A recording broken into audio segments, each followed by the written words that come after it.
Nakakuha ang GMA Integrated News Research ng kopya ng Joint Statement of Assets, Liabilities and Net Worth o SALN ni na Pangulong Bongbong Marcos at First Lady Liza Araneta Marcos mula sa Office of the Ombudsman. Sa taong 2024, lumalabas na nasa mahigit 389 million pesos ang net worth ng mag-asawang Marcos. Bukod sa mga lote at bahay, cash investments, alahas at sasakyan, nagdeklara rin sila ng mga paintings kabilang ang ilang likha ng mga Filipino masters.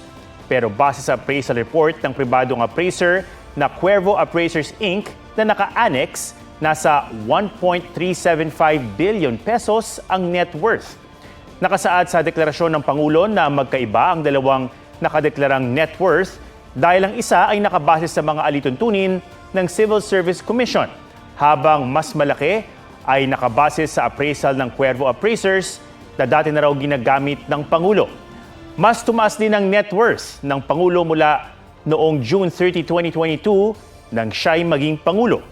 Nakuha rin ng GMA Integrated News Research ang SALN ni Vice President Sara Duterte.